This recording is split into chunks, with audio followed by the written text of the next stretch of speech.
All right, welcome on into another episode, a special Memorial Day episode of DCU Daily on Oh So Curious. And we have got a lot to talk about today because, of course, the weekend box office, the holiday box office went viral. That's Fiona in the background, sorry. It was amazing. Tom Cruise and Lilo and Stitch went wild, and we'll be talking about, well, the fact that they made like $500 million, people. That blew away the previous record by almost 200 million. That's ridiculous. It almost doubled the previous record. Not to mention, it says it on the thumbnail. DC Studios coming to Comic-Con this year, San Diego Comic-Con that is. James Gunn was talking about it, teasing some Peacemaker cameos in season 2, some big Peacemaker cameos in season 2. We also have to get into, of course, some Marvel news. I mean, it's some fallout from all of that schedule shuffling that they did. Is the X-Men movie now going to be moved around as well? Because now there's only 2 movies coming out in 2026. So one of them obviously is the Avengers movie. We already know one of them is Spider-Man Brand New Day, although that's also like a Sony Pictures. We'll get into all of that. We'll talk about it. Liz is here today with us. John is taking the day off. So we got Liz and myself. It's going to be a fun show, and we've got lots more than what I just even said. So stick around. I see you guys in the chat. We'll see you on the other side of the news intro, and then I'll bring in Liz, and we'll get the show started. It doesn't seem to matter what I do. I'm always the number 2. All right, mister, I need to paint my abs on to get nominated. You don't see Robert Downey doing that. You're kidding. You're kidding. I can't open the envelope without the... Warner Brothers is heading back into the Matrix with a new movie in the works. Wonder what other surprises are in store. I want to be Bruce Wayne. I like that. You're gonna love me. There's the shot right there. That. Okay, we don't need to see chords. Right there. You look ridiculous. Well, not no more, he don't. What, dude? I can barely understand you. Your accent's insane. What the world needs now. Give me a hand up. Nope, I'm actually okay. Thank you very much. Oh, wow. Wow.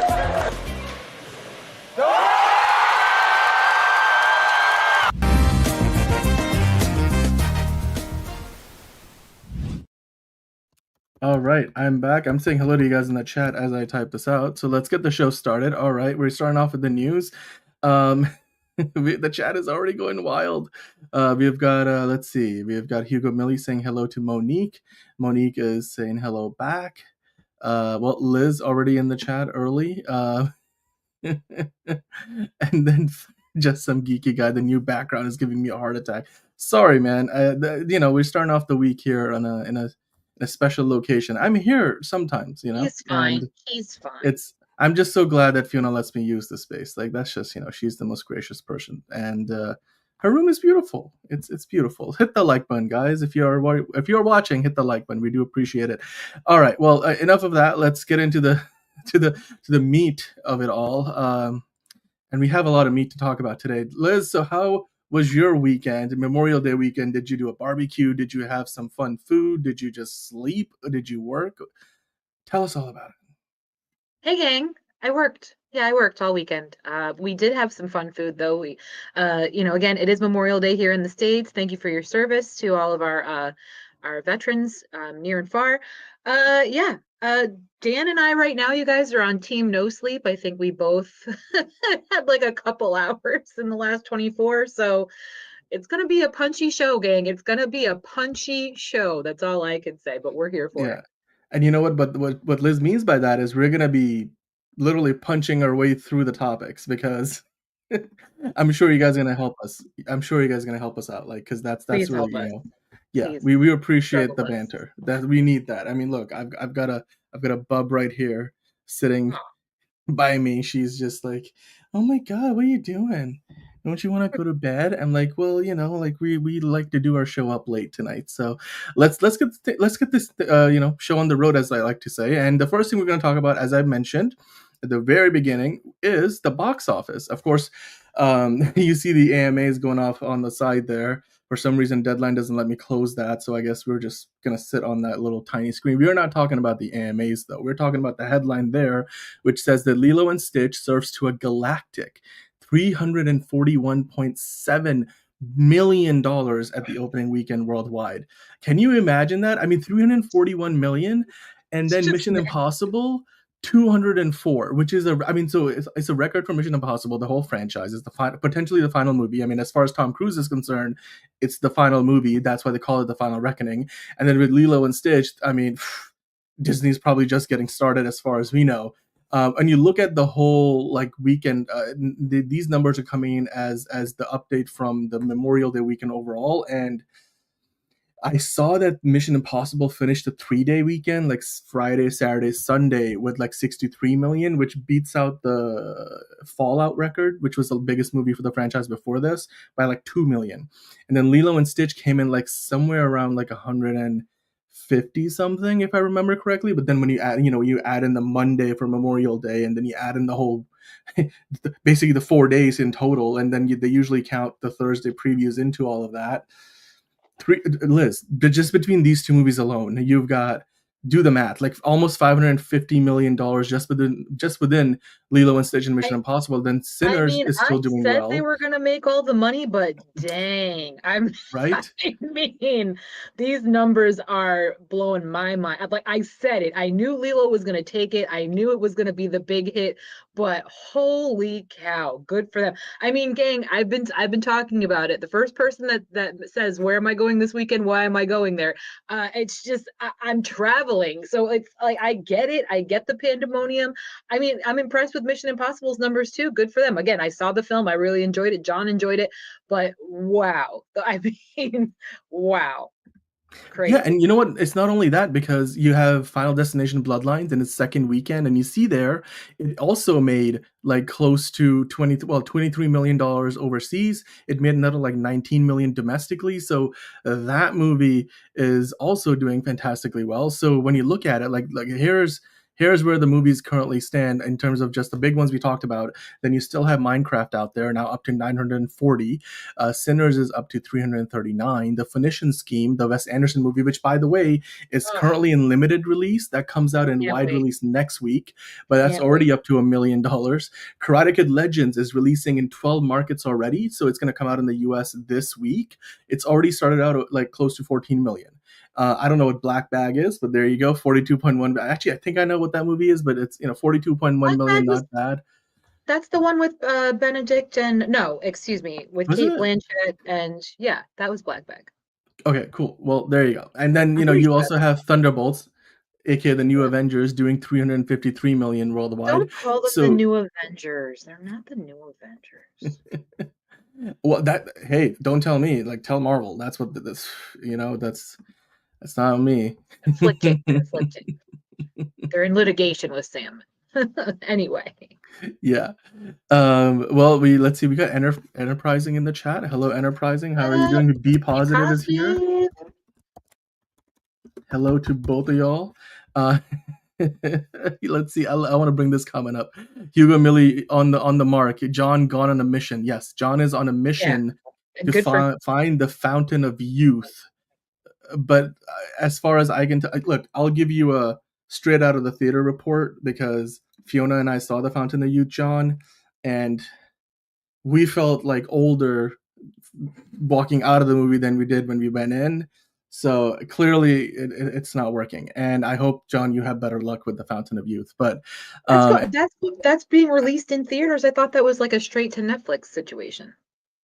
Oh, it is. It's straight to Apple TV Plus, and that's where we watched it yesterday. Oh, okay. And Fiona fell asleep first, and then I fell asleep, then I woke up, and then she woke up, and then we were still disappointed. She called it like, what did Fiona? She was like, it was incredibly dumb or something, and I called it remarkably mediocre. I'm like, anyway. Sidebar: A Fountain of Youth.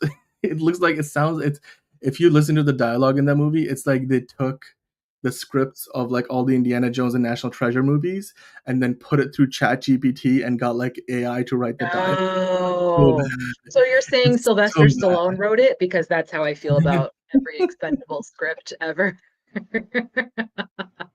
God. Sheesh. But you know what Well, I though? was like, when I The saw this action trailer, was, I was like, no, not for and me. I mean, Be Positive also thinks it was trash. And you know what, Monique? Here's what I'll say: it's a Guy Ritchie movie in name only, because you see his name at the very beginning of the movie because it's in the credits, but then there's nothing Guy Ritchie about this movie. He was It's like, yeah, he the barely wanted only to Guy be Ritchie part of thing about this movie is he cast Isa Gonzalez in his previous movie, the Ministry of Ungentlemanly Warfare, and it. that Yeah. now she was in this one as well. So I'm like, okay, Guy Ritchie and works well with Isa Gonzalez. There you go.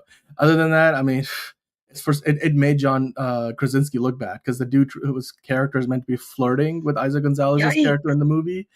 Yikes.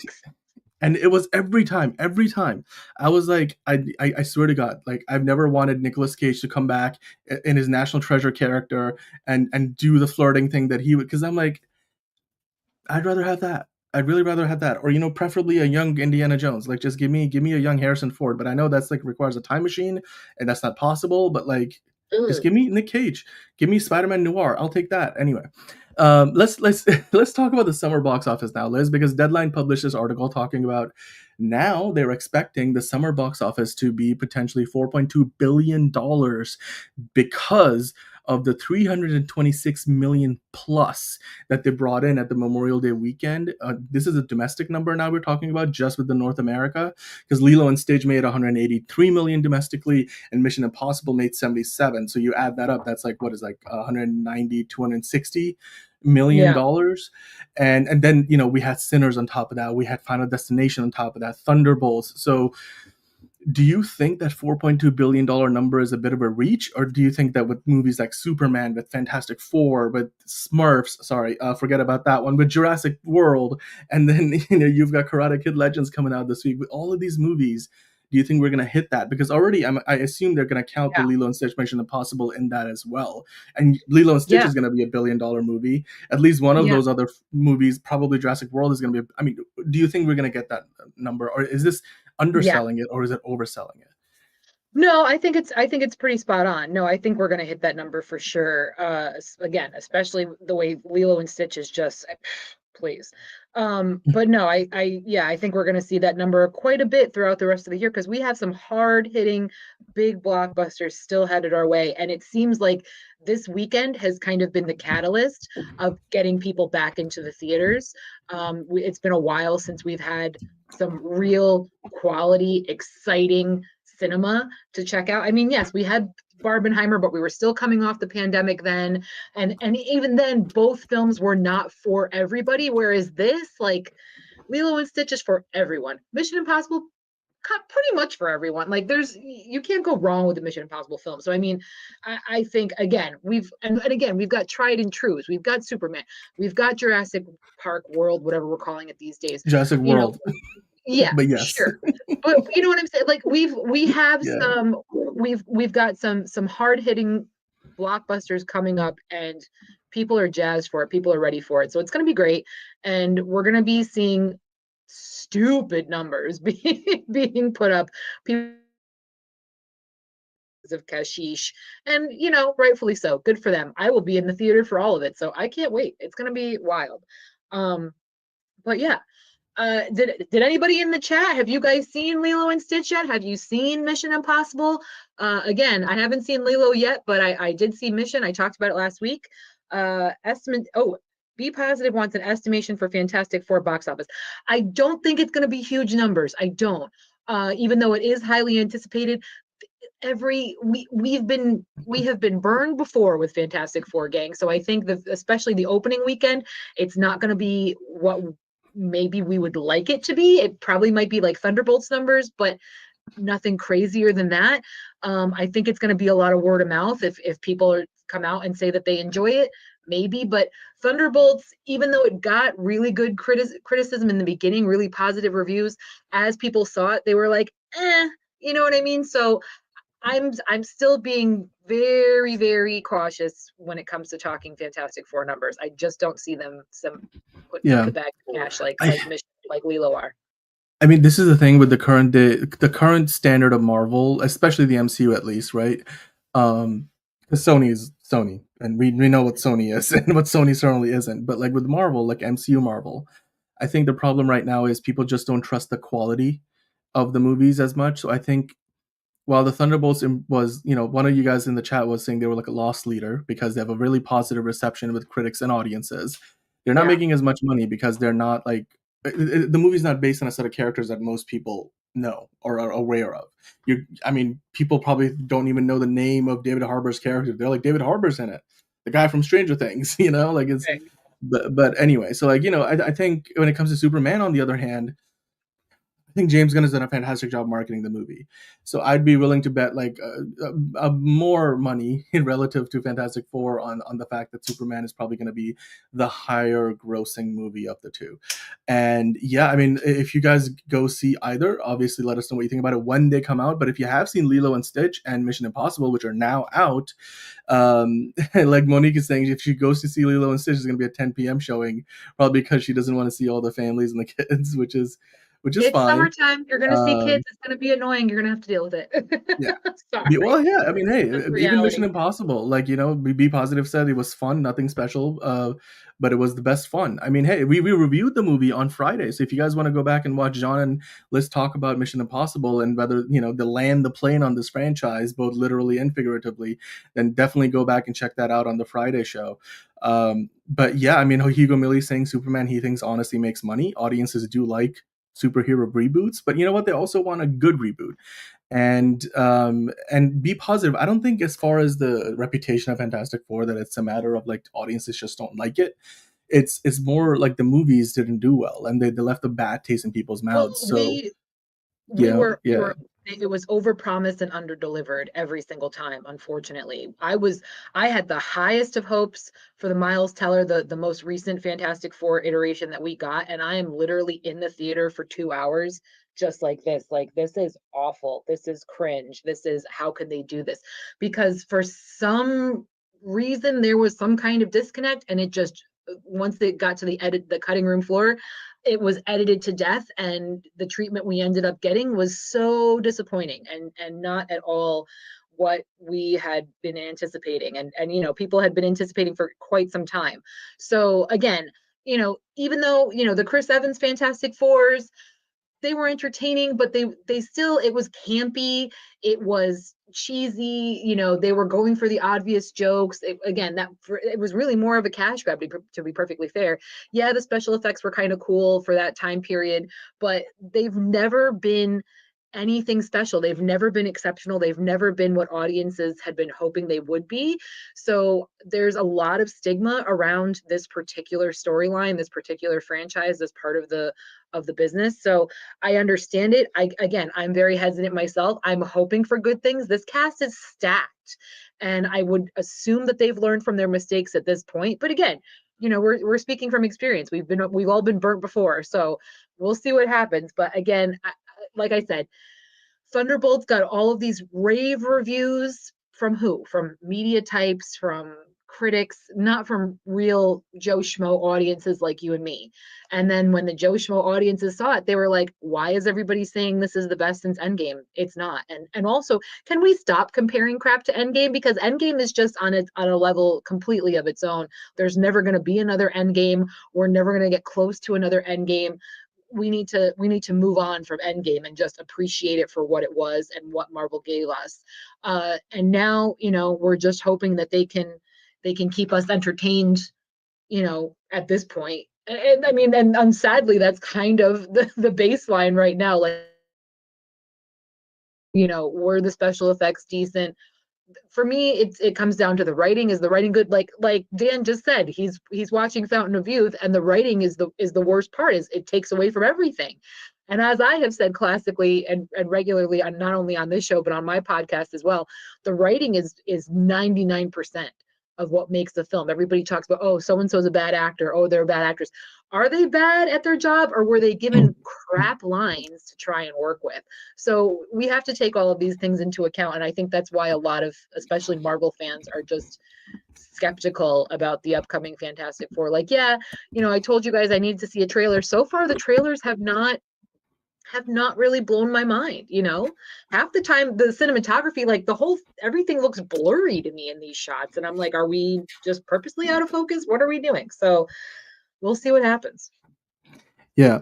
I mean, Liz, here's what I'll say. Like the VFX shots are not finished. That's it, right?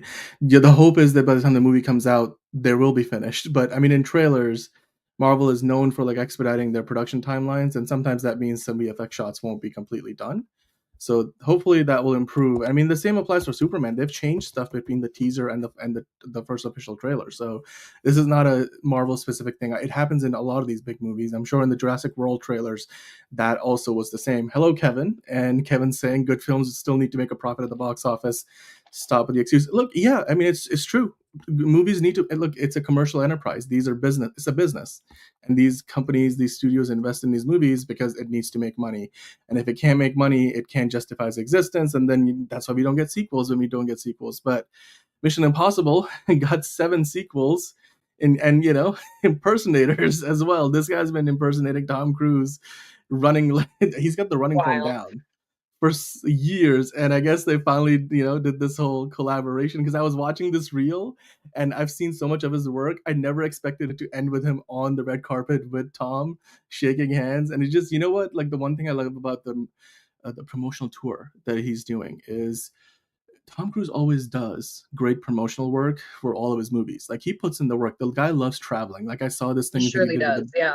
with the BFI recently, where he sat down and talked for like an hour with an audience, and he was like, "This is how I started out. Like, I want to be on location. I want to go out and travel." Like he kind of like credited himself with inventing the whole red carpet premiere concept, even.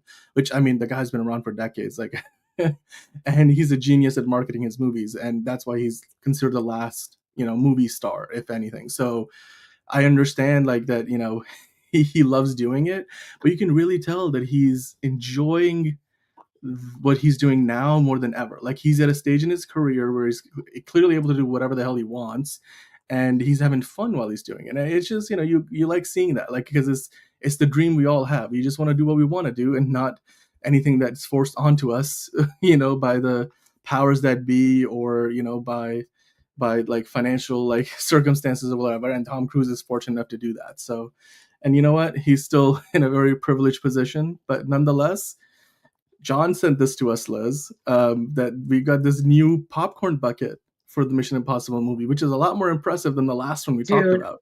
When I man, that thing. This is in Australia. Thick. That is thick. I'm sure it's at least $60, but damn it, if I don't want one, I would happily purchase that for my collection. That is so sick, interactive, amazing. The fact that it lights up, the fact that it's got the key. I mean, that couldn't be a more perfect popcorn bucket in my opinion. That thing is so wild. Oh, I'm so jealous. Everything's better in Australia, you guys. I mean, really, just amazing. Yeah, no, I mean, it's 60 Australian dollars. I bet that's cheaper in the US. So if you want to see any of your theater friends, I was using US dollars, so that's probably like $80 in Australia. But yeah, but absolutely. Yeah. But hey, as far as Antonio saying 77 million in the States is not bad at all, getting over 200 million in the middle of the week. Look, it's already made over 200 million worldwide, right? And that ultimately that number is going to count the most. And the domestic debut is already the franchise record. So yeah. And then Monumental Comics in the chat saying that is dope because they have the props from the movie, the key. Like that's part of the previous movie, the Dead Reckoning. Yeah. Final Reckoning. That's how you open this thing. This is honestly one of the most creative popcorn buckets, and the fact that it lights up. Come on now. Although that might be distracting. That person is wrong for putting popcorn in it. You guys, the popcorn buckets are not to actually be used for popcorn. What are you doing? You can't wash that properly. What a mess.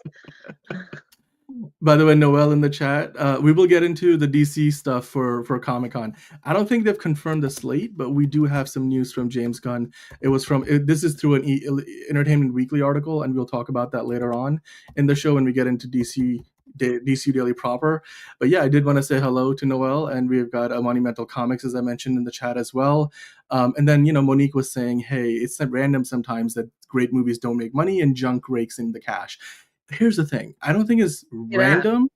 I think it's more to do with the fact that like, let's be honest, Liz, like, when you're in a commercial enterprise, the populist entertainment wins out at the box office. So a movie that a lot of people are going to go watch is going to make more money than a movie that fewer people are going to go watch. And ultimately that's what it comes down to.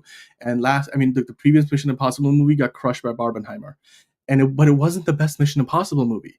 So I think that was part of the reason it didn't do as well. Whereas this new one is maybe part of its own little Barbenheimer, maybe Stitch Impossible as they're calling it, and is doing a lot better. It's setting franchise records. I mean, and what a way to go out! Like, let's just celebrate that. And well, and again, as you were talking about Tom Cruise, the marketing, I think Mission Impossible has this weird issue about it, especially with the last film where they overhype the one big stunt. So everybody's like, I saw it. So why? What do I need to go to the theater for? You've shown it to me ahead of every film that I've seen since then. You're on the circuit showing the same stunt over and over, and they kind of have that issue. But again, doesn't matter. It's the last one. It paid off for them. They're raking in the bag. Good for them. I enjoyed it. It was your typical Mission Impossible, and good job, Tom Cruise. Yeah. Yep. I mean, and be positive. Having a better script always helps. Like Fiona was saying about Fountain of Youth. But in the case of Mission Impossible, Christopher McQuarrie, the director, is the one writing the movie, so I think they're doing quite well there. So, but it's a fair point. Steven in the chat, hello, Steven. And well, you know what? Let's keep the ball rolling because the weekend box office was amazing. So let us know in the comments which movie you went and saw, Lilo and Stitch or Mission Impossible or both. And if you did, then drop in the comments down below and let us know what you think. Meanwhile, I've got like look at a cute bub. Yeah, hi.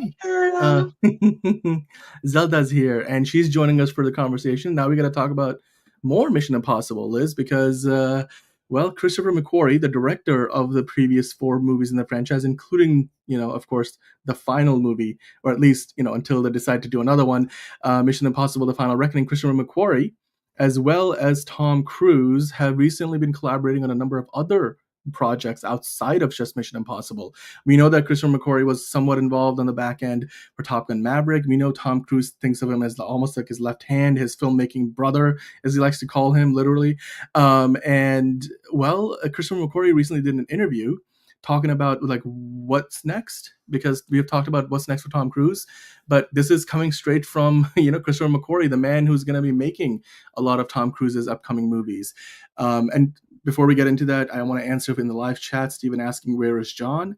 John is on a mission, as somebody said earlier in the chat, and to answer that question, and we'll find out what he has learned on that mission when he returns. But today you've got just Liz and I.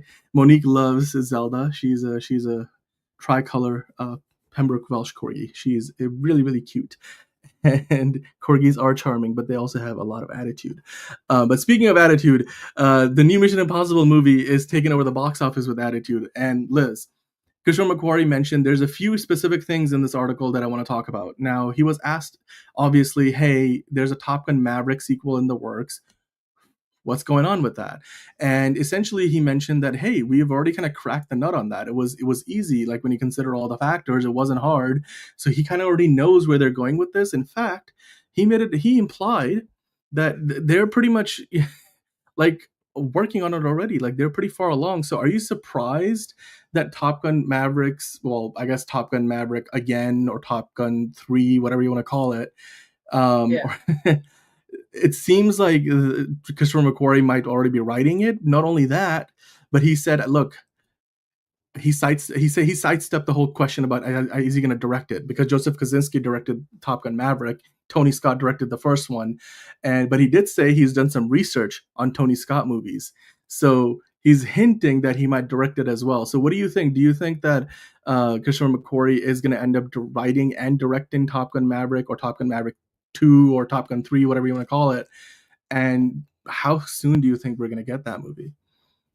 Yeah, I really don't know. I mean, they clearly enjoy working together, both Christopher and Tom. So it's highly possible that he might have a hand in some of the directing, after writing it. But that, I mean, it's not a big selling point for me one way or the other. I do enjoy both of their work. So, I think regardless of what happens, we'll get another fantastic film. It's going to make a lot of money as well. People really liked the second one, but granted, they saw the second one because we were waiting for 20, 30 years. Same appeal this time around, being so soon to the last film, but I would imagine probably 2027 is when we'll see it. Maybe, like, again, just kind of like this Mission Impossible release early in the year, May, to kind of kick off the summer box office, but we'll see what happens. You never know. Yeah. Yep. It's going to be a movie that they're going to at least do their due diligence on making a good one, because look, Top Gun, like with that movie making $1.5 billion, there's no way they don't greenlight a sequel. So it's the worst kept secret in Hollywood. Like, they haven't officially said that it's working or they're working on it. It's in development, but we've had reports from, all these big like Deadline and other industry, trade reports and stuff, and Variety, Hollywood Reporter. So other than Paramount themselves saying it's official, there's a Top Gun Maverick sequel coming, everything else tells us that it is happening. And yes, be positive. We do remember the stealth movie with Jamie Foxx and Jessica Biel. Not a very good movie, but for its time, I think people hated it too much, maybe for a while. But anyway, I digress. It's mediocre, but it's not that bad. Anyway, one of the other things, by the way, Liz, that Kishore McQuarrie did talk about is the Les Grossman spinoff from Tropic Thunder. Of course, if you remember, Les Grossman, the movie producer that Tom Cruise played with fat fingers and a bald head, and all the dancing that he did.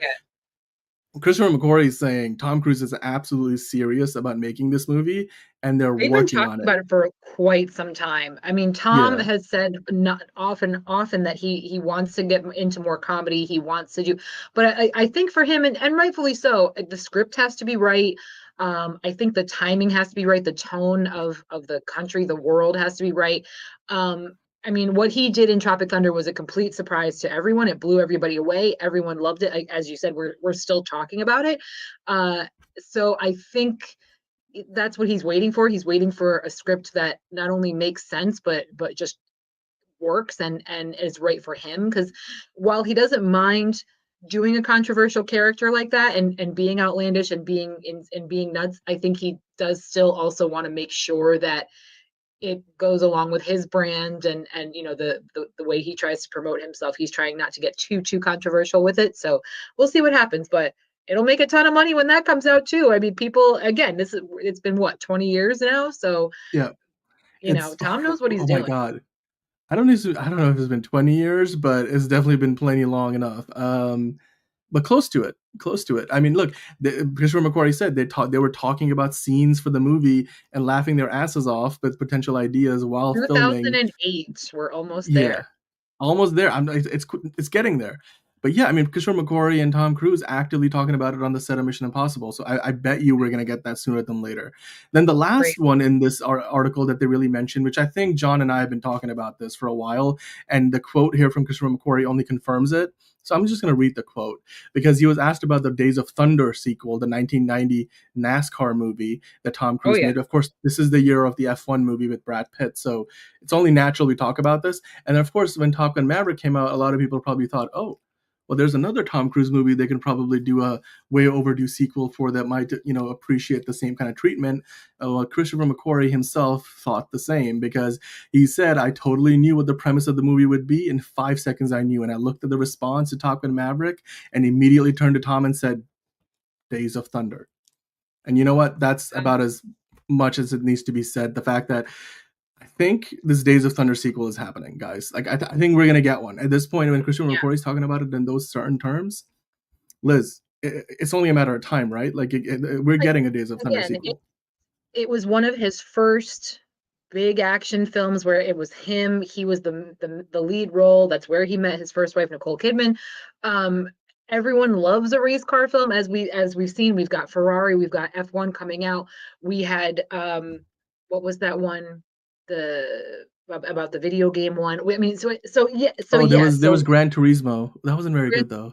Gran Turismo. I mean, Need for Speed wasn't very good either. The Legend of Bobby of freaking Will Smith's movie, Tropic Thunder. Oh my God, I'm getting everything. I told you guys it was going to be a punchy show, but Cars, for goodness sakes. car movies, NASCAR movies, Formula One movies. I They mean, all I mean, sell. Liz. I you know. mean, Liz. Let's not forget Dom Toretto, Family, the Fast X Part Been a 2. while. Brother never told you never threaten a man's family.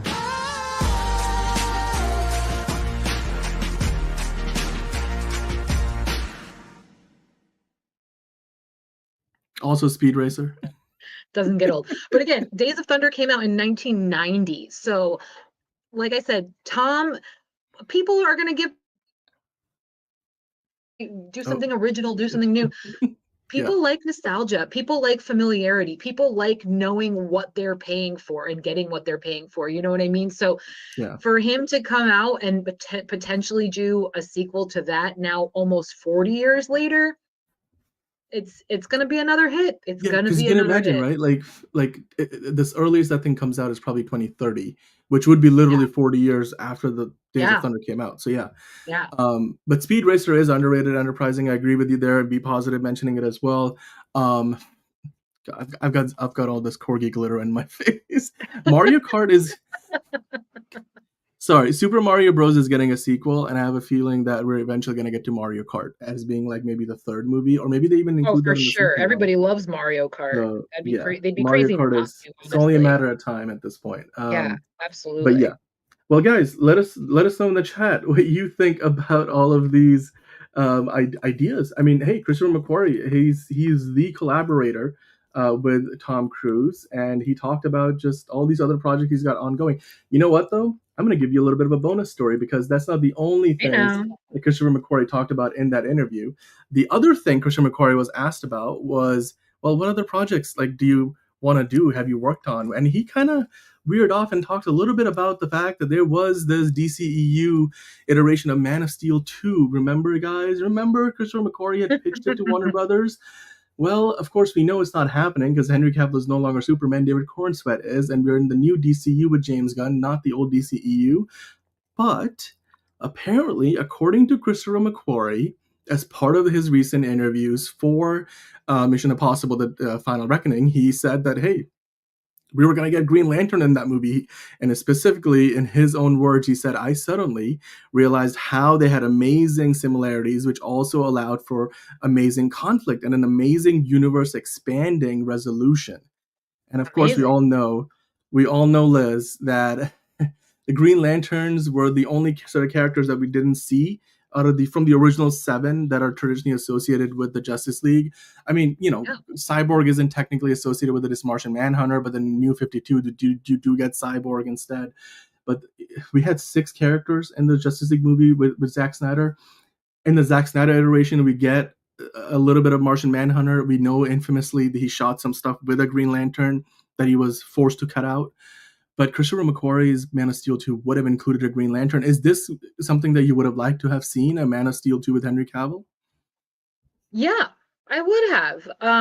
I think it would have been interesting. It would have kind of brought a new dynamic to this franchise. And up until this point, we've really, all of our, from the Christopher Reeve to Henry Cavill, I mean, we've kind of just been seeing, and at least in the films, I should say, Superman just kind of on his own against his enemies.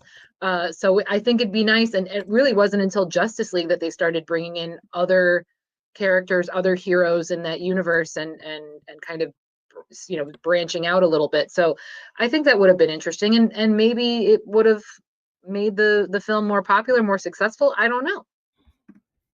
Yeah, no, wait, am I not on screen? Hold on one second. I agree with you. Sorry.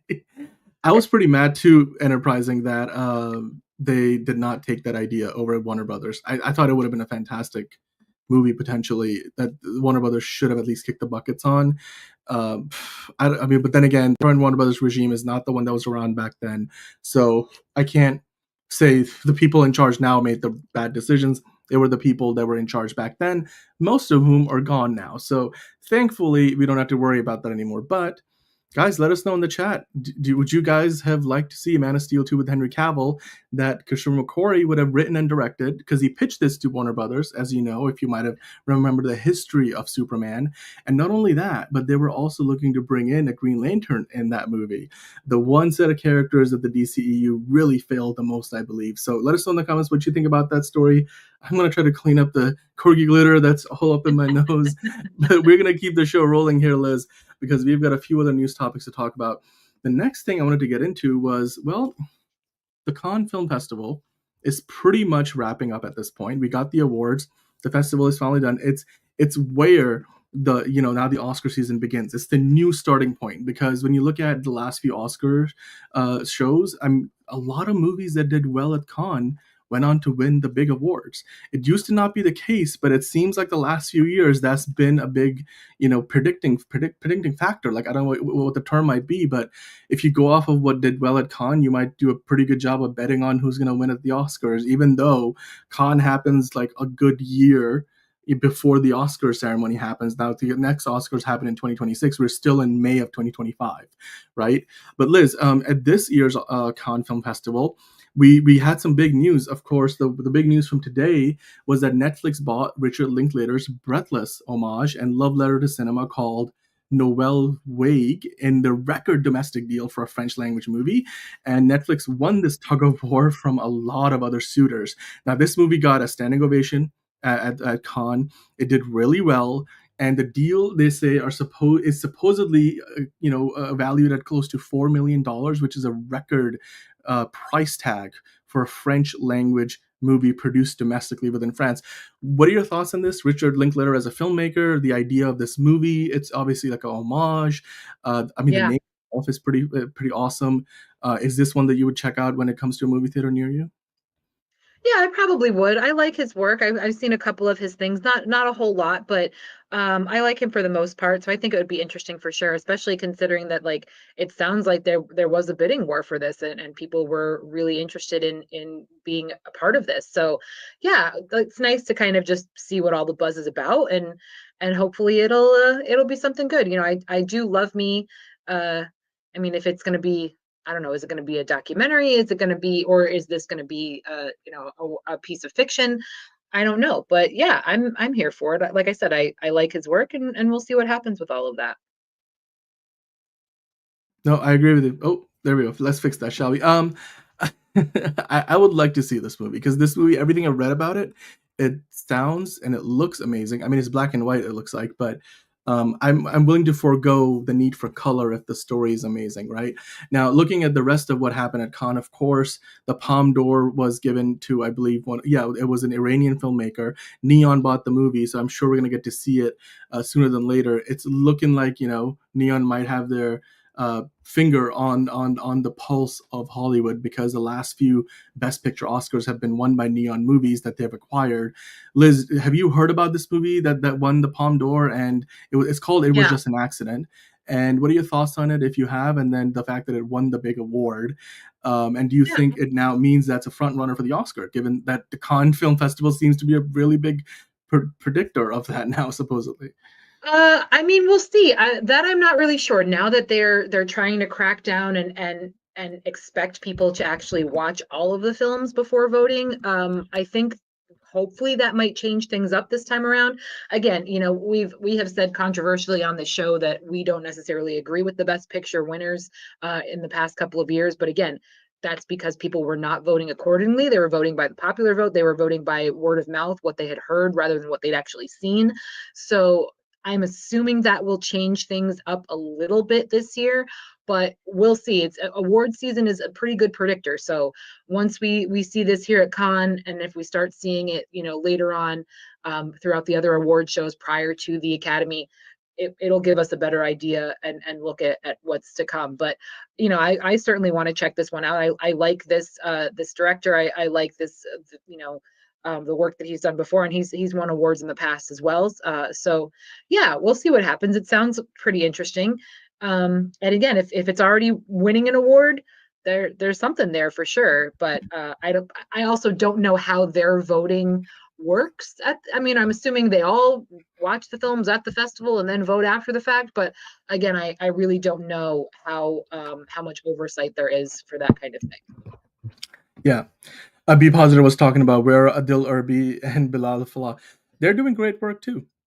Great work. But I mean, Liz, like you said, this movie looks amazing from everything I've read and seen for it so far. And again, it's not a big sample size because I wasn't at Cannes watching the whole movie and clapping for like 19 minutes. But I'm sure, given the last few years and how movies from Neon, especially movies that do well and win the Palme d'Or, we saw it with Nora. We might see it with It Was Just an Accident. So we'll just have to wait and see how that turns out. But guys, in the meantime, let us know in the comments down below if you were at Cannes, if you are familiar with Cannes at the festival, if you are just a lover of movies and you're excited to see where the movies from this year's crop of winners go.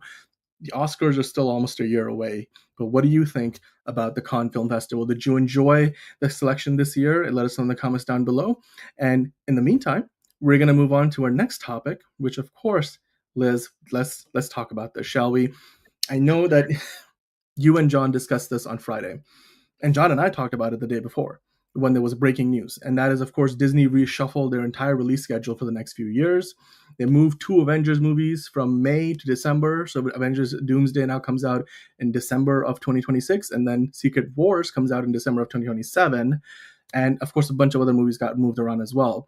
Now, as a result of that, you can see there's some knock-on effects because they did announce like a full slate of dates that they now have either earmarked with untitled movies or have specific movies in certain dates. So I just wanted to kind of quickly go through and take account of what's there and maybe what's potentially going to be there. Now, according to this account on Threads, they go by FailCube. Rob Keyes, he is the editorial brand PR director and longest-serving builder of Screen Rant. So he is from Screen Rant. And so Disney sent him this part of their press release, all of these updates they made to their schedule. And as part of that, he's highlighting here in this post saying there are 3 untitled Marvel movies for 2028, 1 for 2027, assuming 1 is X-Men, which we assume is probably 2028 after Avengers Secret Wars. The MCU is looking likely to be moving away from characters getting their own film series outside of Spider-Man because obviously that's Sony, so they will always want to have Spider-Man have his own movies. So he hopes that maybe Shang-Chi 2 ends up being one of these movies that is untitled, and then, maybe Blade might still be out there. But when you look at this list, John, or not John, Liz. See, this is me just going into auto mode, even though I'm looking at you. Team no sleep. That's what happens.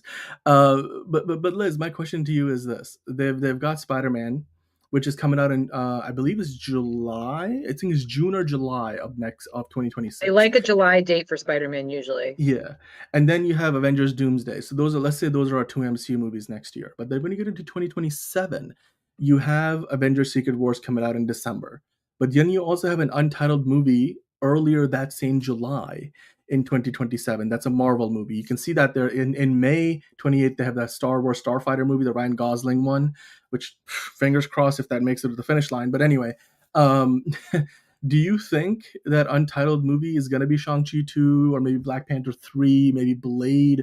Because the one movie I can't imagine they're going to release before Secret Wars is a new X-Men movie because of all these X-Men that are coming back for Doomsday and such. Like, what movie do you think is going to take up that spot in July 2027? I don't think it's going to be Blade, I'll tell you that. I definitely don't think it's going to be Blade. I can absolutely see it being Black Panther. I can absolutely see it being Shang-Chi.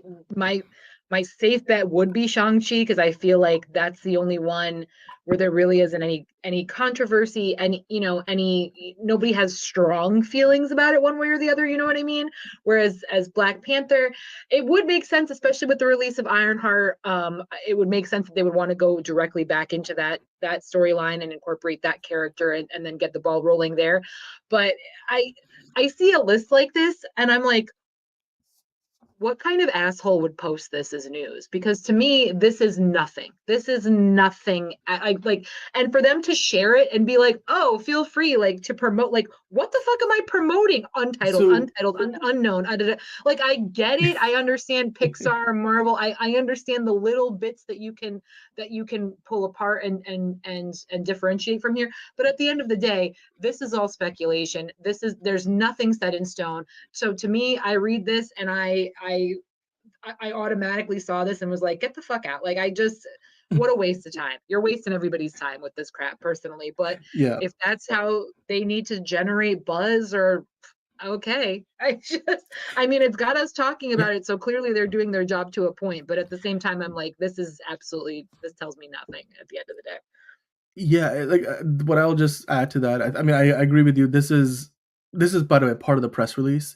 So the press release itself is usually, if anybody who knows like what a press release is, or has written a press release, or as part of your jobs you've interacted with press releases, it's just like it's as dry as it can be. It's just the facts and information, and then journalists go and take that information and turn it into something that's more entertaining, right? I guess that's what he's going for here. He's like, what do you think? And well, they've got 3 untitled Marvel movies, right? Monique, you're asking the question, why so many untitled movies? The reason why these 2028 movies are untitled for the most part, and this will be the case for most studios, and there's a few reasons usually. Actually, one of them, they don't want to give away any secrets, right? Because Avengers Secret Wars is going to leave us in a place where the MCU is probably going to be very different from where it is today. And so they don't want to give away what's coming out in any of those dates. Also, they probably don't know where they're going to put the next Shang-Chi movie, or the next Doctor Strange movie, or the next Black Panther movie. So they want to give themselves flexibility. All they're saying with this release, this press release, and these dates is they're kind of putting a marker down. They're like, Disney is going to release a Marvel movie on February 18, 2028. So other studios, watch out, because there's a Marvel movie that weekend. So yeah, they're basically confirming that they've greenlit all these projects. Yeah. I mean, and it could be Doctor Strange 3, like Noelle is saying. It could be completely different. It could be a Young Avengers, like maybe we get that Champions Young Avengers movie. And then Monique pointing out, for example, one Disney animation movie. That's all you got, like in all of 2028. Well, the other untitled Disney movies could turn into Disney animation, but as of right now, they only probably are expecting the one. So, and it could be the next Frozen movie. It could be, I don't know, like, give me another one. There's a million Disney animation movies. I'm like, they might do a Cruella animated film or something. Like, it's possible, right? So that's probably what this is. As far as Marvel side goes, here's what I'll say. The X-Men movie at this point, it's unlikely it comes out in 2026. It's unlikely it comes out in 2027, because now that they've moved, as this article here talks about, Avengers Secret Wars to December of 2027, the X-Men movie would not come out before Avengers Secret Wars. Like previously, if Avengers was gonna come out in May, maybe you start the new phase with an X-Men movie later on that same year. And then we know their speculation is they might be going to the mutant saga of the MCU, so it makes sense you start with an X-Men movie to start that new saga. Now, what's also possible, by the way, and look, if they do announce an X-Men movie in 2027 and it's coming out before Secret Wars, then that means we get new X-Men characters as well as maybe old X-Men characters interacting with each other, a true, passing of the torch.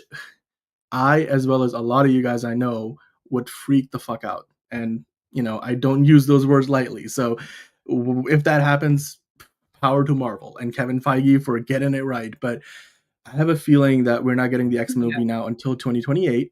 And then the only thing I can see is maybe a Black Panther 3, potentially, or more likely, a Doctor Strange 3. That's probably because it's going to be another multiverse movie potentially, because whatever movie it is, if it's coming out before Avengers Secret Wars, it's going to be a multiversal thing. And I mean, it could also be Shang-Chi too, if they go with a multiversal concept. But yeah, I mean, they still have X-Men 97, the animated series running, although that has nothing to do with the movies, but we'll just have to wait and see, guys. The Marvel movies, there's going to be 3 of them in 2028. There's 2 of them in 2027. There's 2 of them in 2026.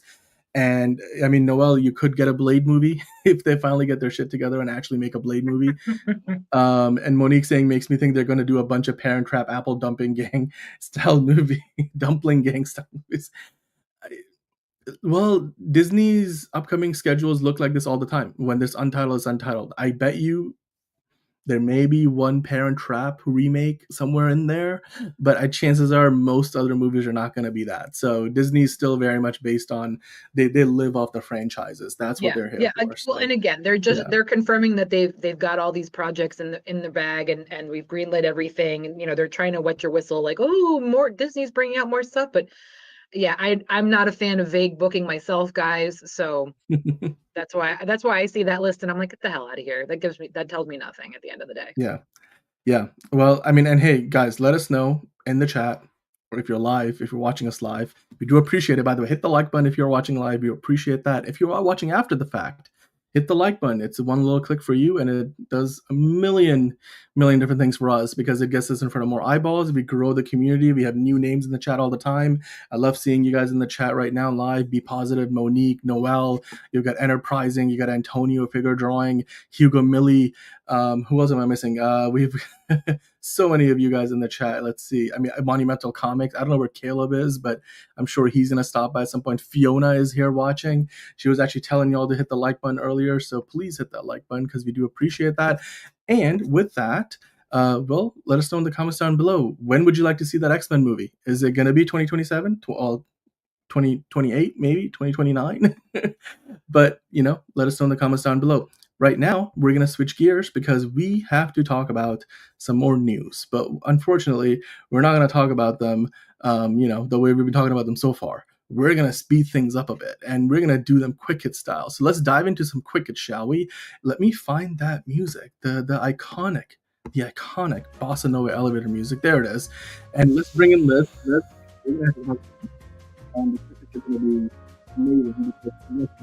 Ones today. One of them you actually brought to us, so let's start there, shall we? I want to talk about the Wheel of Time on Amazon Prime. They have canceled the show now after 3 seasons. This is the one with Rosamund Pike, right? And it's based on a series of books. It's on Prime Video, as I mentioned. 3 seasons in. I mean, I started watching it, but I kind of fell behind pretty quickly.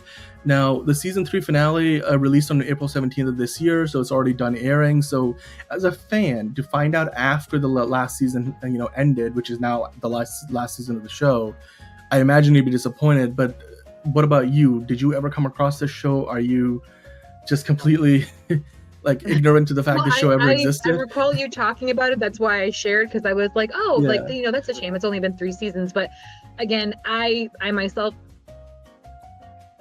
much about it. I'm sure I would enjoy it. I like Rosamund. I like some of the other members of the cast there, but there's too much, guys. There's too much. I just can't get to it all. And hi, Steven. So, I just wanted to share it because, this is the kind of thing that we talk about. I hope fans like the finale. I hope it was all wrapped up in a neat little bow. That's the way I like to end things. But yeah, Dan, this was more for you. I thought of you because I know you've seen it before. I like my sci-fi shows. You know what? At least now I know where the ending point for the show is going to be because I'm behind, right? So, but I feel for the fans who probably saw season 3 and were looking forward to whatever cliffhanger they left you at, and now that cliffhanger will not get resolved. So I feel your pain, people. Shoosh. Yeah. But I mean, for those of you guys who are like, thank God they killed this thing. Well, there you go. Congratulations. Moving on to the next thing. Voltron. We know there's a live action Voltron movie happening. They were filming for the longest time. And now over the weekend, they confirmed it that the Henry Cavill led Voltron movie has officially wrapped. This is the one who, the director, what's his name? Chad Stahelski from John Wick. He's been directing this movie. So, and we recently also found out this movie's going to get dumped straight to Amazon Prime. So, unfortunately, we don't get it in the movie theater, Liz. But that's a bum. Are you excited? Are you excited for this movie now? I was until you told me that. Now I'm bummed. I'm probably not going to see this either, and I really want to see this. Bummer. Yeah, and that is a bummer. I will say though, I'm going to watch it whenever it comes out on Amazon Prime. Hopefully, it's better than The Fountain of Youth. But the Watcher is in the chat. The Watcher's watching, and we are watching you, the Watcher. So let's keep watching, and let's keep watching the next quick hit because, Liz, the Fantastic Four, they're doing more promotions for this movie, and they just put out a little elevator sequence where apparently they're all in a hurry to get somewhere, which they use this in the context of the NBA Western Conference Finals, which are airing on ABC, and obviously ABC is a Disney network, so I don't know if you saw this, but I thought it was kind of cute. It's cute. I mean, they're doing a good job. They're cross promoting. They're trying to get involved in everything. So yeah, it's cute. If again, does it make anybody excited for the movie? I don't know. I feel like it would be more impactful after the fact, like once we get to know these characters, once we develop some type of relationship with them, and then it's like, oh, how funny they did this funny thing. But now it just seems like shameless promotion. Yeah. I do wonder though if this sequence is from the movie itself, or they just kind of film something separately just for the promotions, which would be interesting. I could see them doing it either way. Yeah. I love the retro futuristic look at the elevator. That's straight out of the Jetsons. I love it. But speaking of straight out of the Jetsons, again, I was going to say, John, Liz, I'll get this right eventually. The other day I was calling Bridget Liz, now I'm calling Liz John. It's like names. New look at the Fantastic Car. I don't know, Liz, I don't think you were the biggest fan of this, but clearly we're going to get the Fantastic Car. It's from the comics, and you see how it works. Very much something... I mean, if it's from the comics, if it's pulled straight from the comics, then I dig it. That's cool. I'm again... The shot looks blurry as hell to me. I don't know. Like, I'm not. They have yet to really grab me on this one. I don't know. Again, I'm gonna see it. I'm hoping for the best, but they have yet to really do anything to light my fire. Yeah. So I don't know. Well, I mean, I hope this car is not going to be essential to the plot of the movie, but it's a great add-on because it's one of those like core Fantastic Four things in the comics that has never been used in the movies before, and since they're doing this retro futuristic thing and the OG Fantastic Four comics, that might put be some our popcorn in it. We don't know. We'll see. But since they're doing this retro futuristic 60s thing, I feel like the comics themselves were from that era, so it makes sense to have it here, whereas the other iterations were all present there in the future, so the Fantastic Car would have looked different. I know they hinted at it in the Fan 4 stick, but that movie has other problems. So anyway, let's keep the ball rolling here. The next thing, another Marvel thing, Liz. So we have a new Ironheart poster. Now. Yeah. This is the first one that I'm like, you know what? I'm starting to see the Ryan Coogler perspective on this. Because even though he's not directing the episodes, he's executive producing it. Right. You can see his name. They're using his name, aren't they? Look at that nice big font there. Oh, yeah. Yep. I like this poster a lot. I saw it and I was like, okay, that's cool. I wish they were doing more for this. I really do. Because again, we went through that schedule. If it is going to lead into a Black Panther 3, you got to get people a little more excited. You got to get people a little more jazzed up about it. And they just really have not been doing a good job promoting this show at all. So the poster's great. I really dig it. And I hope they start amping up the marketing a little more. Because, we've got essentially a month at this point. Yeah. I will say, though, they're dropping 3 episodes. There's only 6 episodes. They're dropping 3 episodes on the premiere day, and then the next week, the rest of the 3. So this thing is going to come and go in no time. So, I think that's smart, though. I think that's smart. Short and sweet. Don't make us wait on it. Just put it all out there. I think that's smart.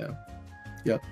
All right, well, let's keep the ball rolling here. A lot of you guys talking about the Fantastic Car. I love the Fantastic Car. We also love Superman, and there's a new motion poster of Superman out there. You got the S on the chest. You've got the logo.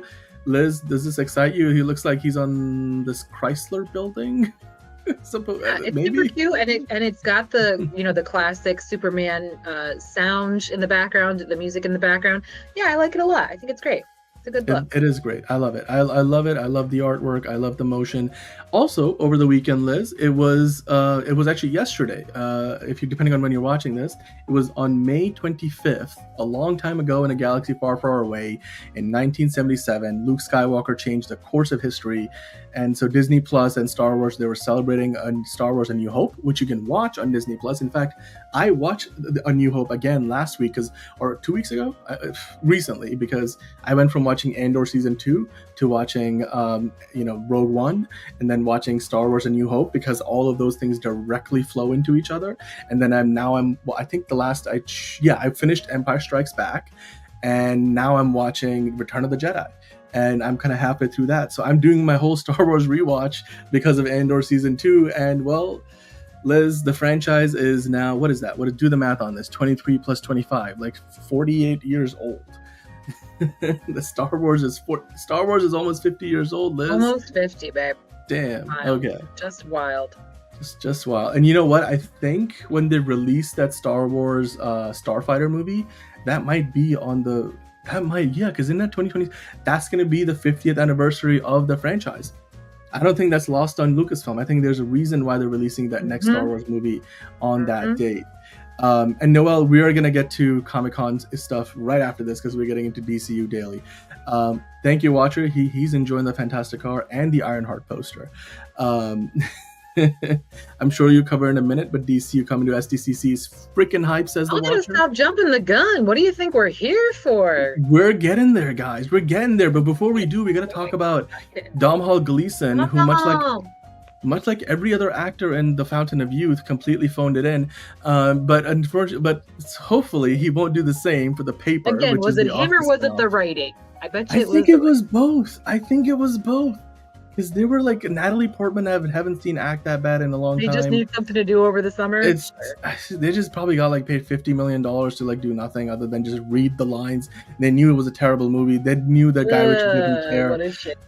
But anyway, Domhnall Gleeson said that Steve Carell and John Krasinski encouraged him to join the Office spin-off The Paper, saying, "I'm delighted. I listened to them." So is this one that you're looking forward to? It's going to be on Peacock coming out this September, Liz. Oh, I'm never gonna see it. Stop releasing stuff on streaming. Like I'm never getting to it. Never. I don't know when the last time I opened my Peacock app was, for goodness sakes. But I love Domhnall Gleeson.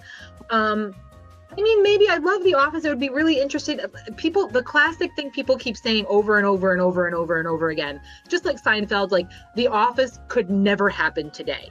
So it would be interesting to see what they'd be able to do with this spinoff, how they try to capture it and keep that Office magic that everybody loved and appreciates and continues to rewatch to this day. I have friends that just keep watching the seasons over and over. It's their comfort show. So I am curious. Maybe I'll get to it, but I probably won't. There's just too much. Fair enough. I will answer a few questions. A community movie? Yes. They are working on a community movie. I don't know how far along it is, but they are trying to bring the whole cast back together. It's in the works, guys. And then to answer your question, Monique, Brendan Gleeson's, yes. Domhnall Gleeson is... Yeah, exactly. Thank you, Liz. So let's move on to the next thing. We're getting close to the end of the quick hits. Now, the next thing on the quick hits, I should say, Ryan Reynolds wants a Disney rated R Star Wars movie or project. I don't know if that means a movie or a TV show, but he was saying, I would love to get behind an edgier version of Star Wars. And he while he thinks that he'd be a bad fit in the cast, I guess he's saying he would love to write one, Liz. He said, I pitched to Disney. I said, why don't we do an R-rated Star Wars property? And he did this on the Box Office podcast on Sunday, saying it doesn't have to be an overt A+ characters. There's a wide range of characters you could use. And I don't mean R-rated to be vulgar. R-rated is a Trojan horse for emotion. I always wonder why studios don't want to just gamble on something like that. So, Liz, do you think they will ever do you think Disney was actually listening to Ryan Reynolds and cares for an R-rated Star Wars? I don't know how soon, but I think they will. I think we're heading in that direction, with projects like Mando, like Andor, like they are trying to keep it more adult and mature. Because they have other things like Clone Wars and spare parts, whatever the shit. Skeleton Crew. Skeleton Crew. I don't know why I can't. That wasn't rated R though. That was the most rated PG or G thing they've done. But that's what I'm saying. I'm saying they have like their kiddie campy corner, but then they with other projects they are trying to keep it more adult. I mean, for goodness sakes, they had Bill Burr in Mando for a couple episodes. So that's true. Like, I think he's right that it should be more adult as far as maybe the action, maybe just the overall undertone. I agree that there's no reason for any type of vulgarity because they just don't use the language the same way in that world. So it wouldn't make sense to all of a sudden have F-bombs be thrown around. Yeah. And that also really drives me crazy when franchises are like, oh, mommy and daddy aren't here, so now we can, and they like, what? It needs to make sense for the universe. So I agree. And I think they're, John and I talk about it all the time. Like they're doing everything they can to keep this franchise alive and keep selling merch and keep selling toys. They're gonna have to change up the way that they do things. And I think that's probably the right direction to be headed. Yeah. I mean, look, here's what I will say. Andor had they had basically what was all the lead up to a potential rape scene with Bix's character almost getting, completely mauled by one of the Empire's like commanding officers, whatever. But it got pretty intense. I was like, I didn't think I was ever going to see something like that in a Star Wars project. They kind of walked the line but never crossed it. But I guess Ryan Reynolds saying it would be nice to see something like that. But again, not saying for the sake of vulgarity. And I agree. I don't think they're ever gonna cross it necessarily. But yeah, I agree that they recognize. Well, because again, their original core audience is only getting older. So it would make sense to model things appropriately according to who they're trying to reach. Yeah. Well, we'll just have to wait and see if Ryan Reynolds gets his way eventually. But as of right now, I don't think they're going to get anything rated R from Star Wars anytime soon. But the last quick hit, and the other day, I think I tried to bring this up, and John was like, nah, we're done. So here's an update on this. CoComelon, they announced an animated movie at Netflix originally. That's the one that John poo-pooed. So Liz, the news today is that the movie is now moving from Netflix to Disney+. Now this is of course a preschool powerhouse franchise. The movie is slated for a January 2027 release. Do you care for it? No, and I hear everybody hates CoComelon. Every parent across, it's like the new Caillou, but maybe slightly more entertaining. So yeah, I mean, it makes sense that they would go to Disney. Lord knows there's probably going to be some rides and tons of merch at the Disneyland, Disney World, probably right next to the Winnie the Pooh ride or whatever. Good for them, but no, I could give a flying about CoComelon. Fair enough. Sorry, I'm coughing here. Earlier Zelda was on the show, and I think I might have a furball in my throat. I'll survive.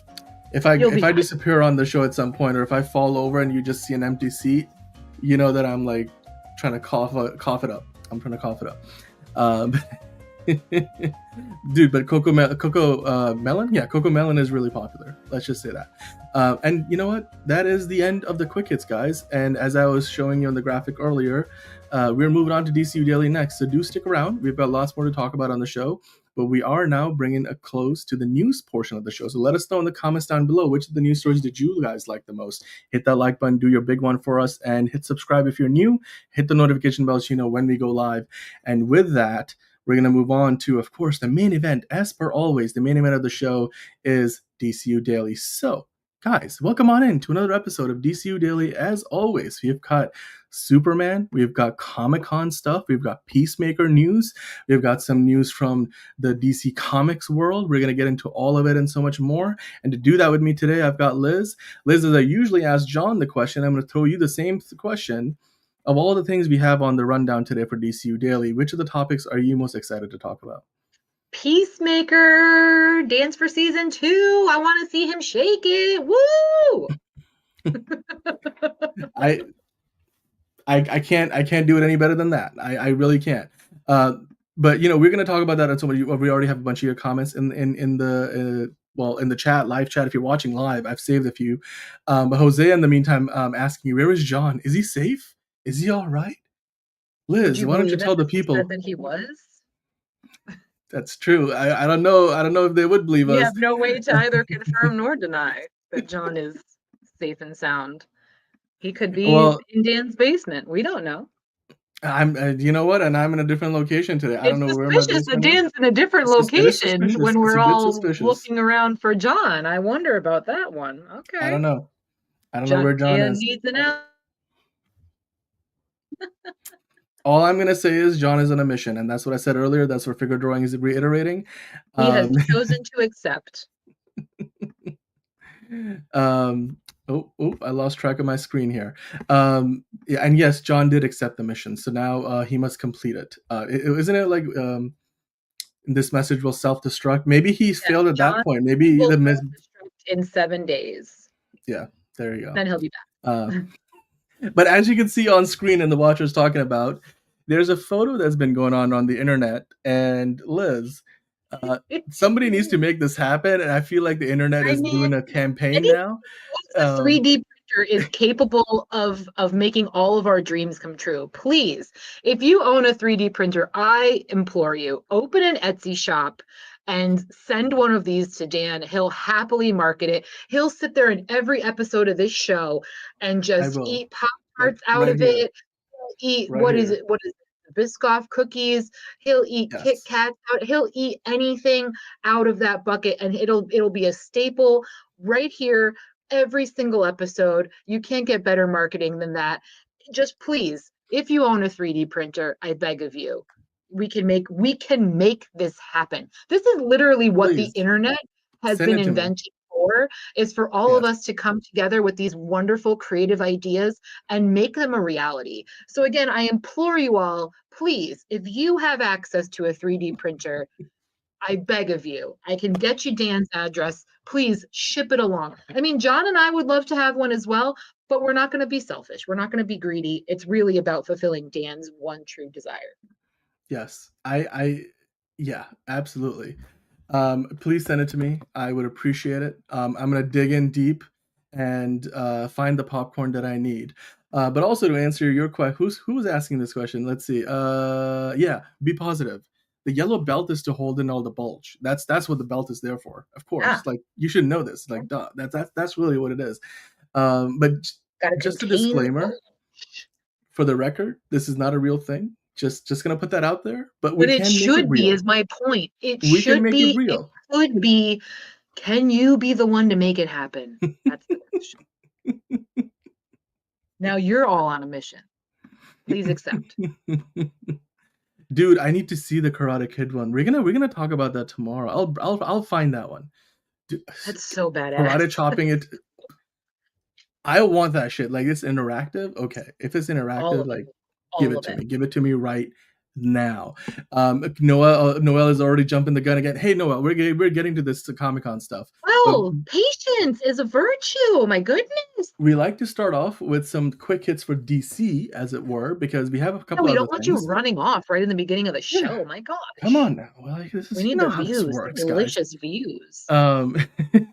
Well, Iron Studios, they're a company that make, these collectible action figures and just, stuff. If you just want a collectible model of your favorite movie characters, they posted a few days ago saying that look out, May 30th, which is this upcoming Friday, there's something super coming, and you can see they've got a silhouetted figure of Superman and a flying crypto, Liz. So they're teasing potentially a new collectible figure or set of figures on 30th. Would you want to get your hands on a flying crypto and a Superman? I mean, it looks like the crystals from the Forces of Solitude from Iron. No, it's not for me. Those aren't the type of collectibles that I pick up. I mean, if it was like a mini one, possibly, I prefer a mini or a Funko. I know a lot of you don't like Funkos. That's fine. It's not your house. It's mine. So I can decorate it how I want. But no, I mean, it's cool. If you're a fan of Iron Studios, I've seen their work. They're pretty prominent at the Comic-Cons. So cool. It's very exciting. I'm interested to see exactly what it is. I mean, I'm assuming the silhouette is what it is, so you can pretty much draw your own conclusions. But yeah, it's not for me personally, but it's cool. I would love to see what it actually looks like. But yeah, and then Funko Pops are coming, as Watcher's saying, and yes, some of the toys are already on the shelves. In fact, Watcher, I don't know if you've been watching us recently, but we talked about it last week. So definitely check that out. Jalen's in the chat. Hello. And welcome to you, Jalen. We are all nerds here. So welcome all nerds. All nerds are welcome. And we appreciate that you're here. You're just in time. It's you know what? Jalen's timing is always uncanny. The dude shows up exactly when we get into DCU Daily. I don't know if you're just sitting on the show waiting for us to get to that, and then you're just sitting on the preview window, and then you just click it and say, "What's up, nerds?" as soon as we start the show, and we get into DCU Daily. But anyway, I appreciate it. Buy it, Liz. Do it. Don't worry. They'll be getting my money one way or the other, Jalen. Don't worry. You don't have to. Please. They got me. You'll be. To answer the question, real be positive. The Krypton TV show was pretty good. I didn't finish it. I feel like I still have a few episodes left in season 2. I thought that show got canceled a bit too early. Oh, Jalen was at work. All right, Jalen. Well, we'll take that. That's a good excuse. But be kind and rewind. We talked about so many other things. But anyway, Liz, what do you think about this new promotional banner? You got Superman from a different angle here. His cape is flowing. You don't see the bulge, but you do see him giving you a Well, then pretty yeah, what do sultry I side care? eye. If there's no bulge, what a waste of my time. What a waste of time. No, it's fine. It's like you said, it's a different angle with the similar background to the other things we've seen. Cool. Yep. My boy David looks good, says the Watcher. You know He what? We does. agree Look with at you. that. He's almost doing the Rock's eyebrow on that. Good for him. That is exactly what he's doing. He's about to change the hierarchy of power in the new DCU, and this time he'll actually do it, not like The Rock, who failed to do it. But hey, one of the other things I came across, Liz, there's some promotional art of the Justice Gang going around. We have got Hawk Girl, we have got Guy Gardner, we have got Mr. Terrific, and all of their I guess you could call them official logos for the DCU. Are you inspired? Do you care? Do you think this is irrelevant? Like, what are your thoughts? I can see, I mean, sometimes they have like collector's coins and stuff that they give out at theaters and select showings. So I could Mhm. see these potentially being a collector's coin grouping, or a group of buttons. So yeah, that's neat. I'm not seeing anything out of the ordinary, nothing that's really surprising me. I think it's cool that Hawk Girl gets one. Yeah, good for them. Yeah. Yeah, and the Watcher explaining why they're called the Justice Gang, at least in the beginning of the movie. We'll just see if their name gets changed by the end of the movie. But in the meantime, we're going to talk about the fact that they're also collaborating with Uno. You can get your Yeah, own that's set of cool. I'll Uno buy that. cards. I'd buy that. Can you imagine you pull a reverse Uno like HBO? I guess this is because HBO Max pulled a reverse Uno card for when they changed their name back from Max to HBO Max. Which one like do you the way think it used to Lex be. is? I bet you Lex would be like the reverse or the skip or something. He'd be Oh, something what ridiculous. isn't there like a wild card, like a Joker The draw four would be a total Lex move. It's a dick That's a ass total Lex move. Yeah, that's a dick move. absolutely. Yeah. Dick move. Sorry. Brain is wandering. So I will get myself back together and get back on track. Sorry, guys. We started talking about the popcorn bucket. That's how this. Team no sleep. Yes, crypto is the wild card. Agree with you, Watcher. Jalen would buy it. I would buy it. I love myself Crypto's some right there. Uno. He's number two. He's the number two. Yep. Where's the Monopoly movie be positive? I don't know. They probably were started playing a Monopoly game and it's going to go on till the world comes to an end, and then they'll eventually make a movie.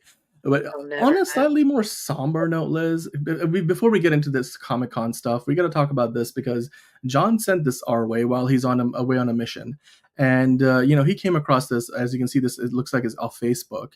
But the 1995 Batman account, which is a fan account of just the Batman Forever, the movie with the late and, of course, still great Val Kilmer. And it was directed by, of course, Joel Schumacher.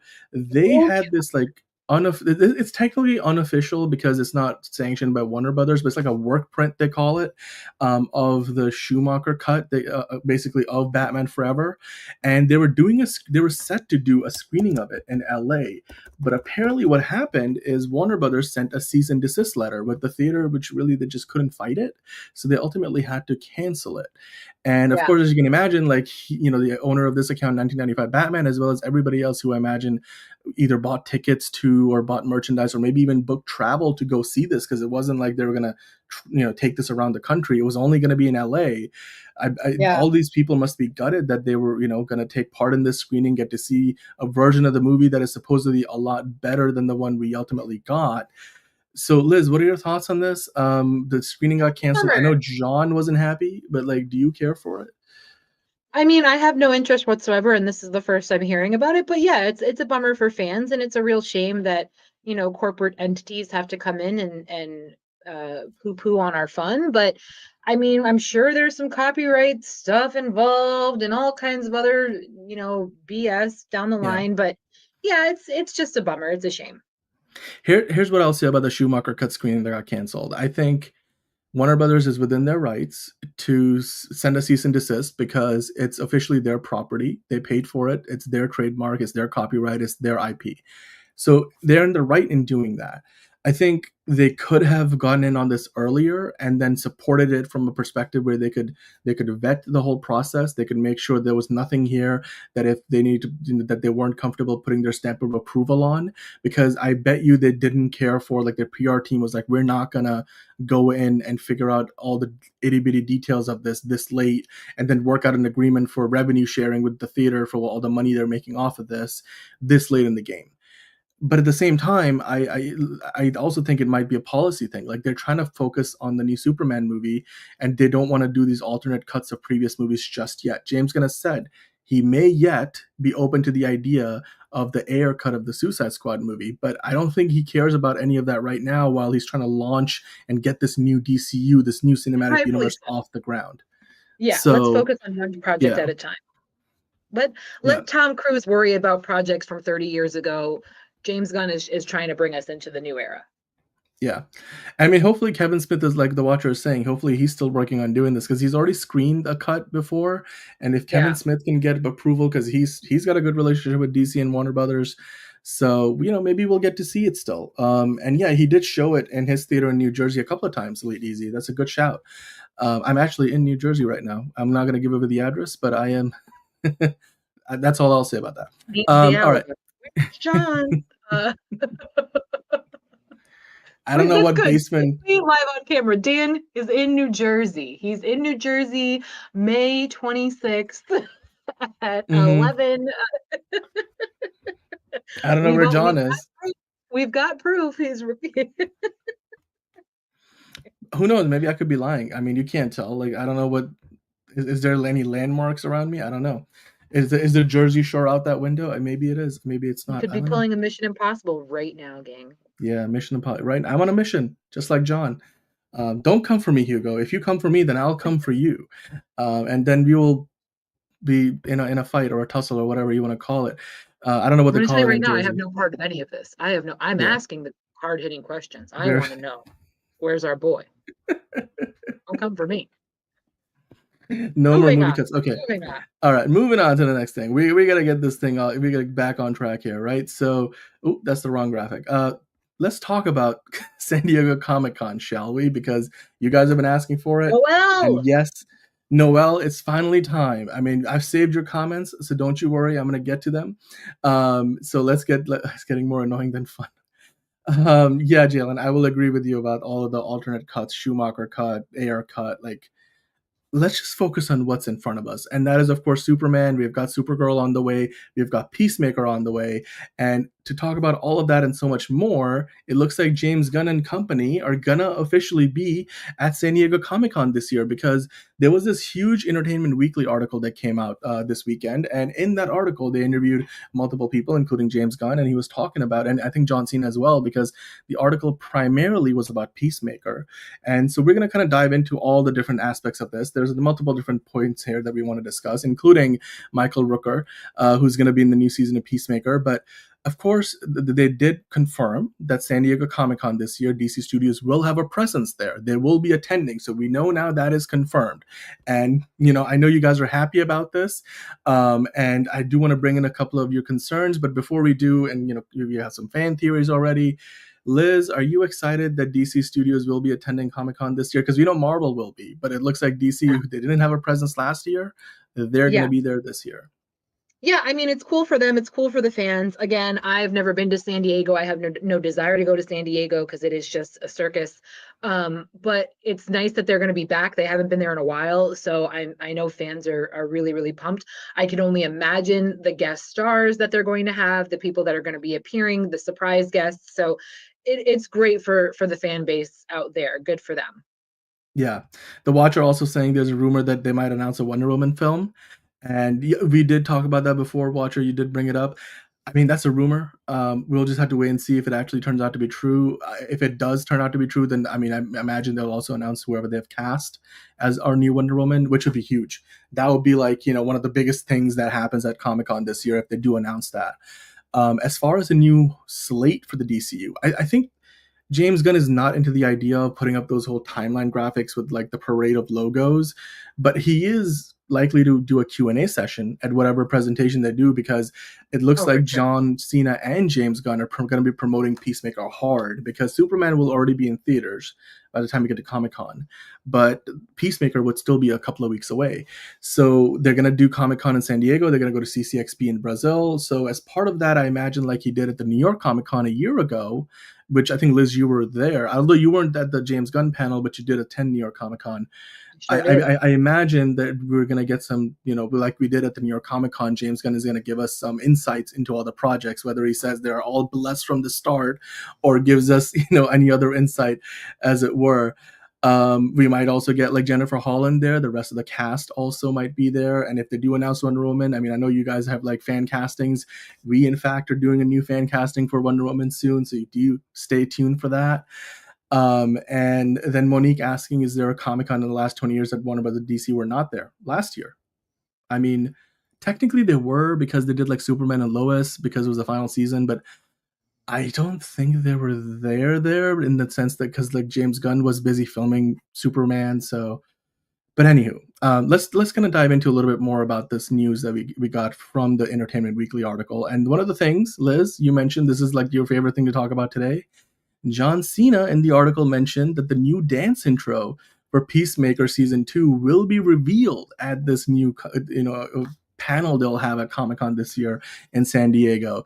And John Cena not only said that, but James Gunn added to it, saying that there's going to be a new song they'll be using. This is something that that's been hinted at before, that do you really, really, really, really want to taste it? They're not going to go with that song again.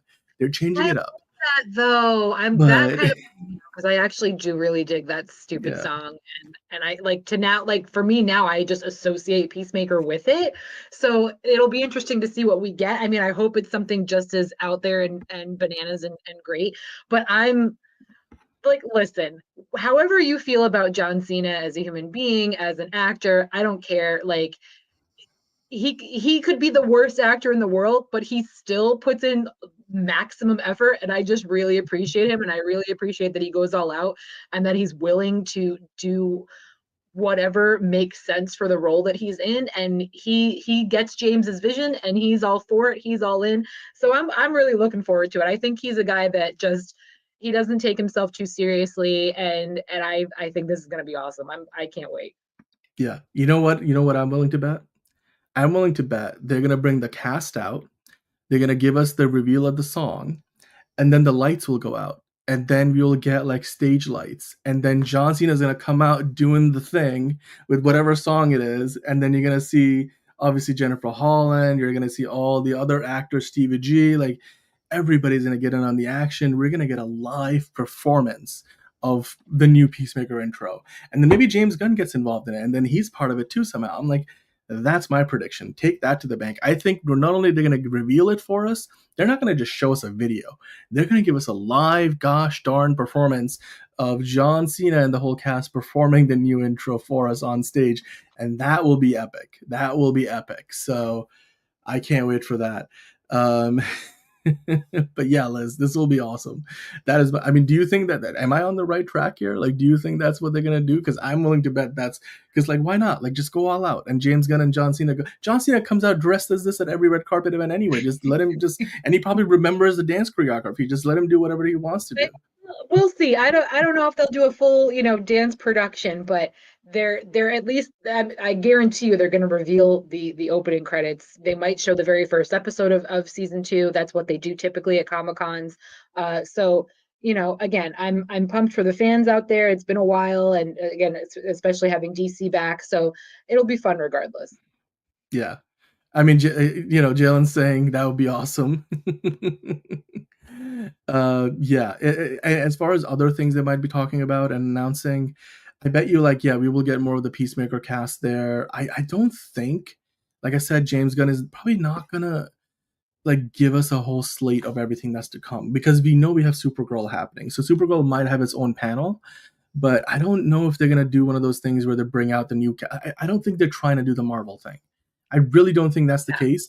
But as far as what The Watcher was saying, Liz, they did talk about, like David Zaslav mentioned in the recent business call, I think their recent earnings call, that the 4 pillars over at DC are meant to be that the core characters that they're building their universe around includes Superman, Supergirl, Batman, Wonder Woman. We already have our Superman and Supergirl. We don't have Batman and Wonder Woman, which you guys have been talking about. Those are the two that have been left out so far. We don't know who they're going to be played by. We don't have anything for Wonder Woman outside of a Paradise Lost series, which Noel was suggesting they might give us an update on that, as well as and all the other things that we have heard of, like Teen Titans and Swamp Thing and blah blah blah. But do you think they're going to give us our new Wonder Woman and maybe even a new Batman? Because James Gunn hasn't said the scripts are ready at Comic-Con. Because No. Do you think they're working on that behind the scenes? Like, is that the surprise? No. I mean, I don't know how close we are to any of it, but I don't see that happening. Again, as much as James does like to think ahead, I wrote it in the comments that he knows what he's having for breakfast 20 years from now. Like, I think he also understands marketing. He understands production. He understands timeline. So I don't see him trying to jump the gun. He's going to promote what he's got upcoming. Yeah. And question about it, he might address it, because as we know, he answers every question he's ever been asked. But I don't expect him to go there with for better that or for worse. Yeah. I mean, also, I just don't think they're gonna do exactly what Jalen is suggesting. They don't want to announce projects that will not happen, because they've already sort of waded into that territory. Because like Swamp Thing is a bit of a whatever. Like, is it gonna happen? And they announced that. It's not. The Authority is another movie that they've said like that's kind of slowed down. Clayface wasn't even announced, but now it is on the way. But Noel, I do believe they'll probably address Clayface at least, because we know we have a director. We know they're rewriting the script though, because that's confusing. Because like Mike Flanagan pitched a great script, that's why they greenlit it, but now they're rewriting it. So maybe the only thing I imagine they might do is get the director out there, and if they've cast somebody for the main leading role, that might be what we get for Clayface. By the way, Frankie G in the chat, hello Frankie, saying if Superman is a hit, they will definitely be announcing the new Batman actor. I don't think Superman being a hit is what that new Batman announcement is contingent on. If they're going to announce a Batman actor, they're going to announce it regardless of whether Superman is a hit or not.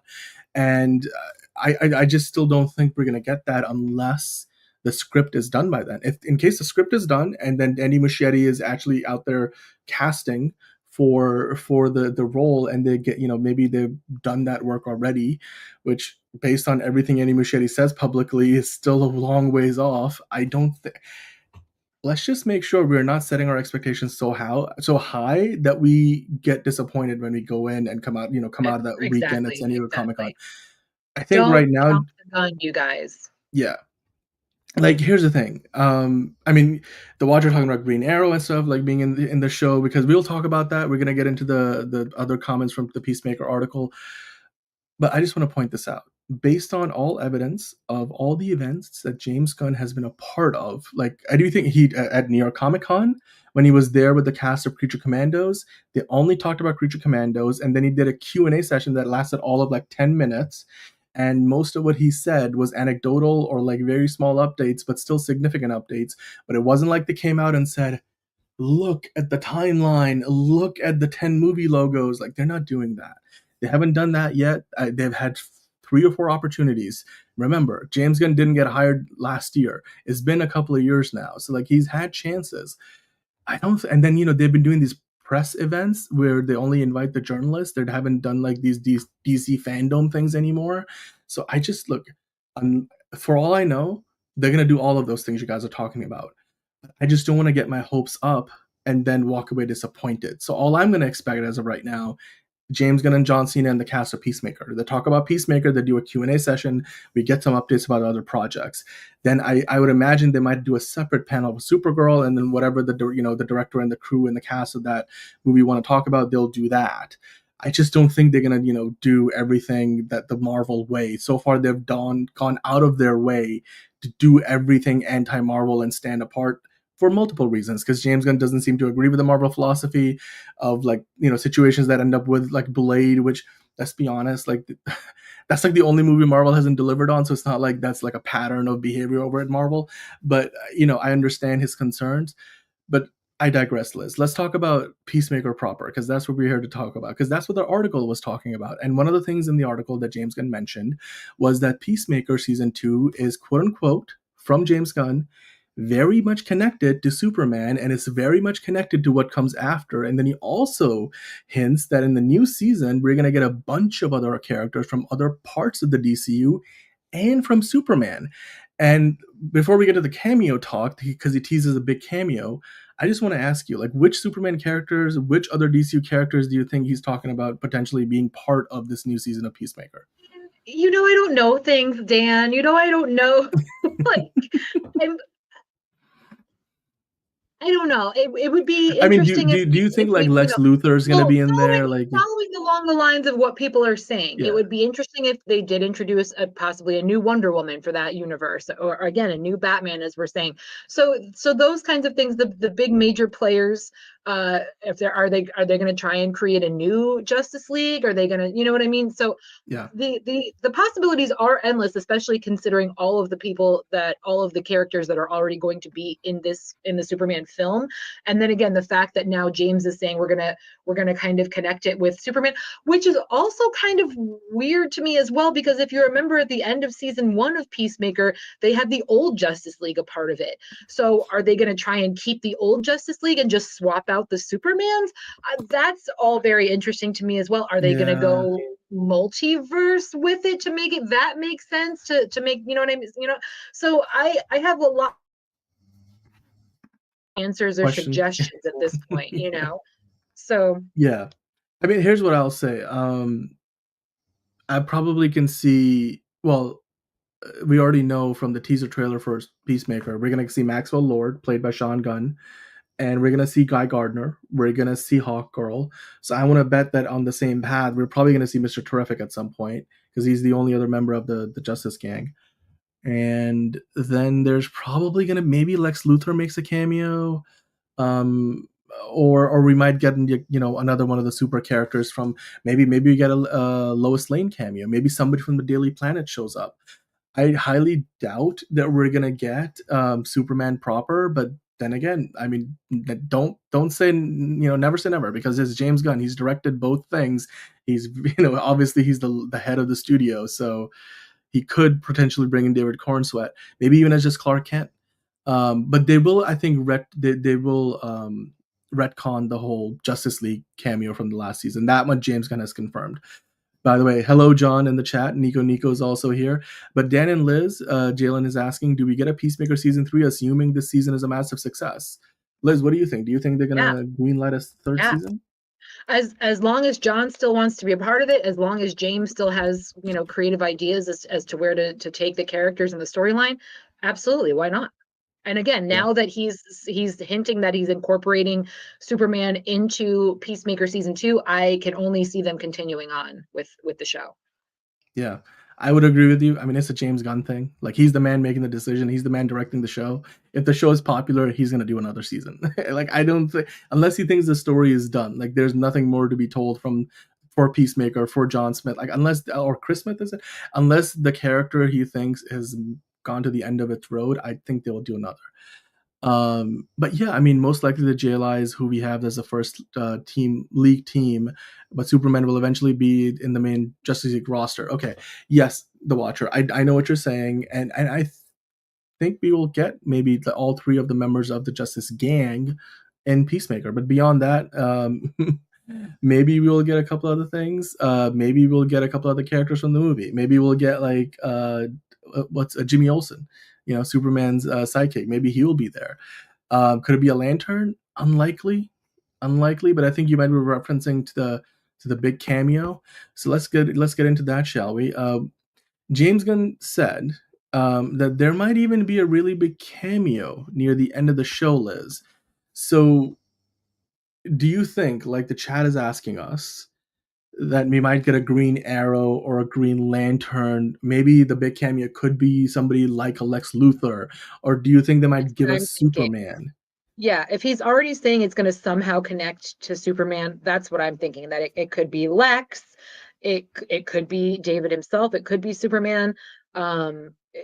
Something along those lines makes perfect sense to me. I mean, but again, we've got a Lantern in the new Superman film, so it could be oh my God, I just had his name. It could be Nathan Fillion. It could be there's the possibilities are endless. And with James, as much as he likes to Liz, reveal, he does also like to surprise we know us, Guy so Gardner's in it. We know Guy yeah. Gardner's in it because he's already in the trailers.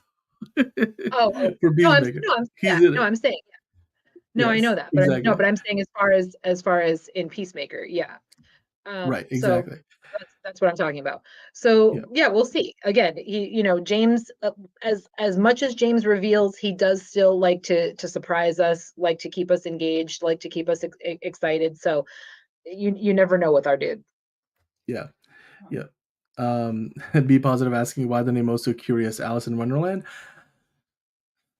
I came up with the name Also Curious because I want to say it's big. Yeah, we are also curious. It kind of like rolls off the tongue. It's easy to pronounce. And it's something you will uniquely remember about us. Like we're also curious about Superman. We're also curious about Peacemaker. We're also curious about what you guys think about James Gunn talking about the new DCU.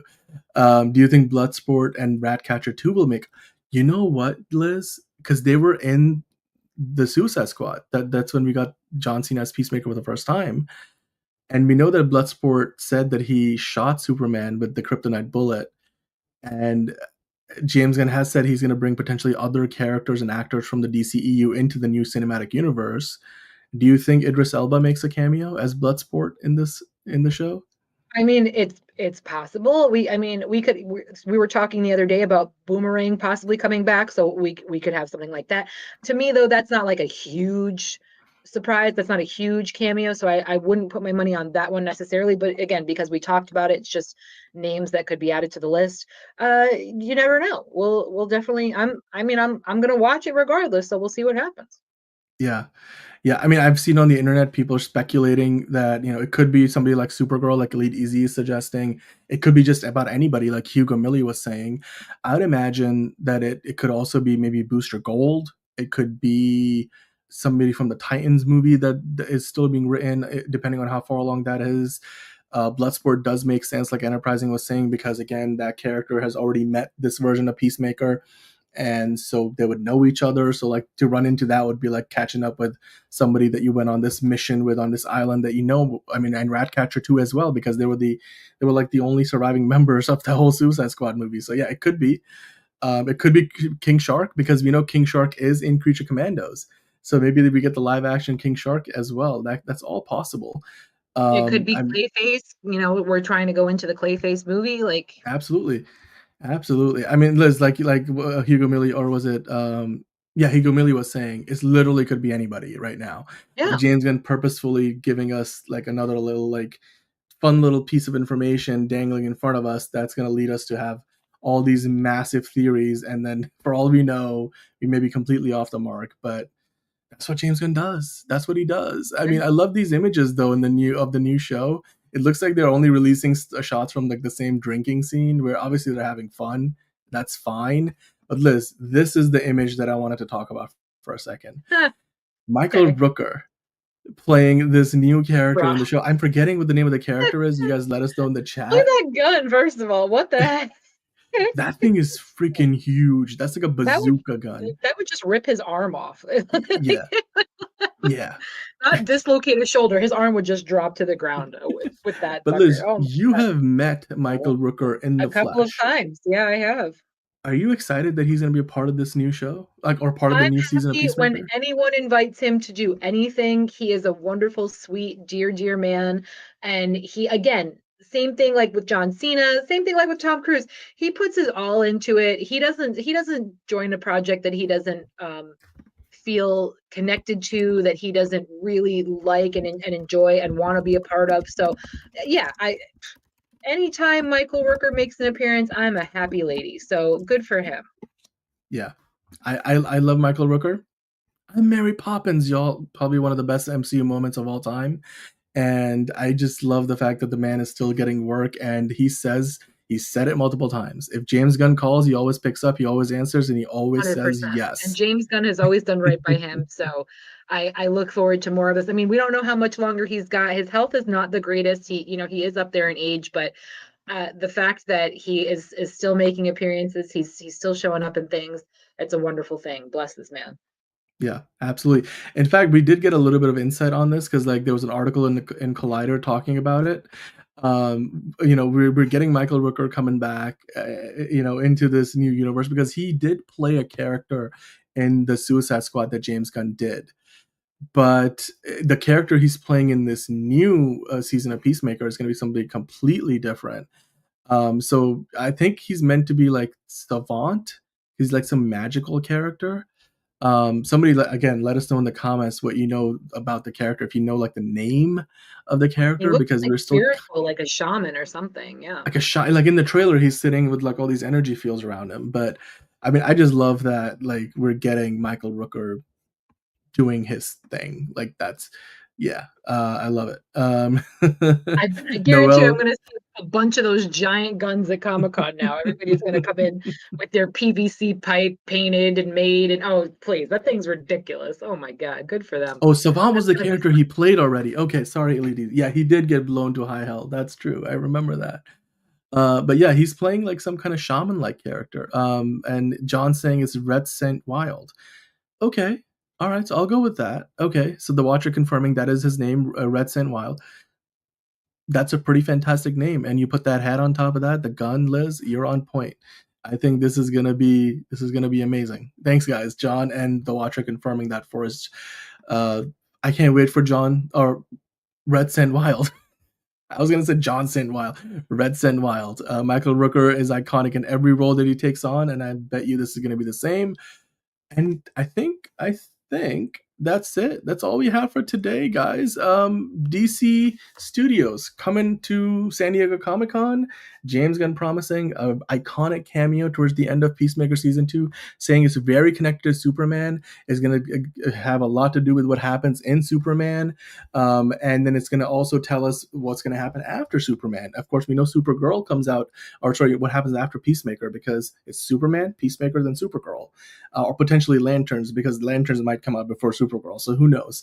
So yeah, I mean, maybe we get a Lantern. I mean, maybe we get to find out how Guy Gardner connects to the Lantern show. So yeah, I bet you we might also get some other characters that they're not even hinting at. We know that we've got the villain of the first episode already confirmed as Wild Rabbit. Was it Wild Rabbit? Was it? I think one of you guys, we know the actors who's playing the character. We've talked about this before. But yeah, I mean, Jalen Singh, I think an OG character and not somebody from the comics. Somebody that James Gunn really knows might return as well. I wouldn't put it beyond anybody. Who knows? Maybe James Gunn just addresses all of our concerns straight on and gives us a Henry Cavill Superman cameo in a multiversal thing. That would blow everybody's mind. Why is he wearing a British bowler hat? I don't know. Be positive. I don't know. We're gonna have to tune in and find out. We're gonna have to tune in and find out. A world traveler. Yeah, Hammer Barabia is an original character, so that's an example of James Gunn going out the way and creating somebody original for the movies and the TV shows in this new universe. But Liz, we will meander on the question of where is Jean, and while we do, we're gonna say goodnight because I think we have come to the end of the show. It's been a packed show, and we talked about so many different things. But if you guys tuned in late, be kind and rewind, as Liz was just telling you to do. Hit that like button for us on the way out. And if you're new, then just know we do this 5 days a week. We're here Monday through Friday. Liz is on with me today. We got Bridget on tomorrow. Liz is back on Wednesday. Then Bridget is back on Thursday. Then John is back on Friday. And we'll be doing a fan casting on Wonder Woman as well. So until then, guys, as the Watcher is saying, peace out. And Noel earlier was saying he's going to bed. And so are Liz and I, because we are mad tired. So until next time, guys, have a great rest of your evening, morning, afternoon, wherever you're watching. And we will see you tomorrow on another episode of DCU Daily.